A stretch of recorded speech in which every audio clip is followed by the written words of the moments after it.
you've ever wondered if you could make it as a model or actor, you're in your underwear. When you're in a room with all these guys that are like 6'2", girls that are like fucking 5'11", the same height as you, I promise you it might not be what you think it is. I was never critical of my physique or my body until I started modeling. So everyone's watching you take the picture. Everybody's watching. Everybody's watching you. When I lost weight, I thought that getting full would feel different. Warning, this shit is about to get very uncomfortable.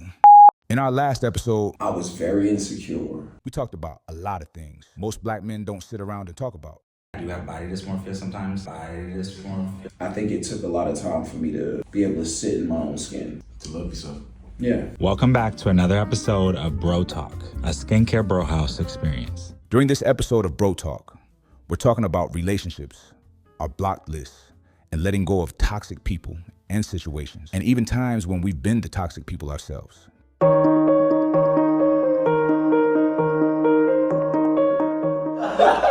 For our first question, have you ever had to let someone go that you didn't want to? I'm at a point now where I don't tolerate a lot of BS, especially if it's nothing that's going to help me grow or help me stay on the path where I know that God has aligned me with. I will not hesitate to block, especially if you're bringing my energy down constantly. I don't got time for it. So a lot of the time, especially like even family, I cut off family because I've had people that doubted me. I've even had a family member when I first moved into my apartment with my roommate at the time, straight up said, "Oh, y'all ain't gonna make it." Straight up. And I said, from that point forward, all right, no communication. And it's crazy how when he saw me actively, constantly growing on social media, he decided to want to reach back out and be like, "Oh, cuz I see you doing big things, cuz I see you, man." And now it's like, yeah, but bro, you didn't help my mental support on the way there. So I'm at a point now where relationships, I even pray. If I talk to somebody new, I'm like, God, if this person isn't for me, please take them out of my life. Just to give you a quick backstory, I took this girl wanted to come to the movies with me. And it was a nice vibe, real chill, everything was flowing. I thought everything was straight, everything was good. We even talked about going to go get ice cream the next night. Reached back out to her. I prayed, before I reached back out to her, I prayed, God, if this person isn't for me, if this is not who I need in my life right now, remove them. And I just let it be. And ironically enough, she never messaged me back. Don't know what happened. Damn, that's cold. I don't think you need, well, I guess you do know. Yeah, you got the answer. You definitely got the answer. For sure. Wow. She just cold turkey. And I'm the type of person, I don't like to leave flames open. I want to put a flame out calmly. It's So like, I messaged her and I was like, listen, no hard feelings. I pray everything goes good for you in your life, and I pray that you do good. So it is good when things are exposed, and it's a puzzle piece that won't fit in your life. Yeah. It's as simple as that. So that's good. And in doing so, you kind of leave it to where I did everything that I could to nurture this relationship or nurture whatever it was, and I don't feel any hard feelings whatsoever. I actually really do wish you well. For our next question, I had good friends 10 years ago that aren't with me today. how do you know when it's time to cut someone off?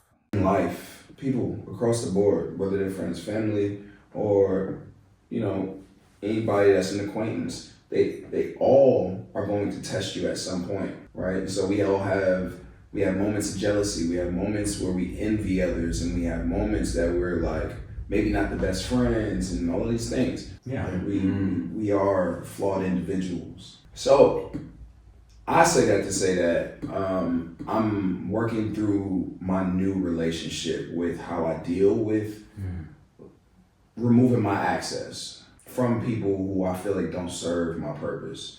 Yeah. And like a lot of times it's like, sometimes it's a season. Some of these friendships are for a season. They don't have to make it to the final level with you. Some of them are just put in place as Like a pedestal or stepping stones Yeah. to get you where you need to be. To get you through some of those moments that you are having tough times through. I had good friends 10 years ago that aren't with me today. And were there for me 10 years ago. Yeah. Right? Whatever the case was, they kind of found, or maybe we had disagreements that didn't align with how I value who I am and what part of my life I serve, right? But now I'm at a stage where I do want to make sure that all those relationships are sealed and healed. I am in that place. So all of the ones that I didn't agree with, the ones that I wrote off, blocked, the ones that I didn't really like align with, I am in a place where it's like, yo, I hope I know or get the opportunity to heal that relationship, whether we are meant to move forward or not. Yeah.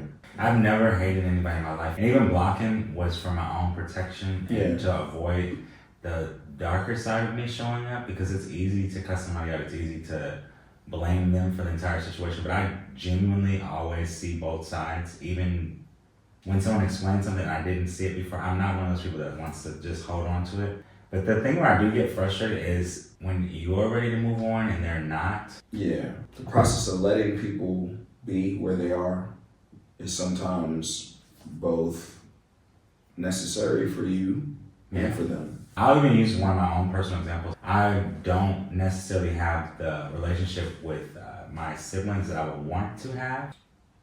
We're all on separate journeys. I think that's where the sentence ends. And some people don't want to cross that glass ceiling. They just they comfortable being under that. Yeah, and that's where I get frustrated. You can see the dynamic that you once used to play in, and when people still play in it, it's like just so simple. Because to me, being toxic is a choice. Yeah. And a lot of us say we have no other choice. Like, when I was working with a therapist, when I was editing her videos, before I decided to go to therapy, my own decision, I think I told you this the other day. When things are toxic, you're doing a dance. When you decide to stop dancing with them, the people keep dancing. They get a new dance partner.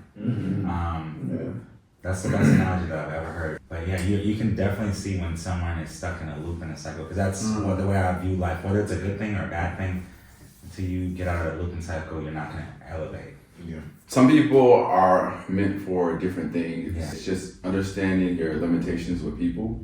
Yeah. So that's one major part about it for me, because it was like, I have different compartments of, like relationships with people, as we all do. Like you have romantic relationships, you have familial, and then you have like social friendships, And for me, there are different standards and different metrics in which I measure things upon, because the needs are specific to that compartment that it rests in. And they don't blend. Right, and they don't blend. So for example, like if I have friendships, when it comes to cutting people off, it's like all across the board, betrayal is no good.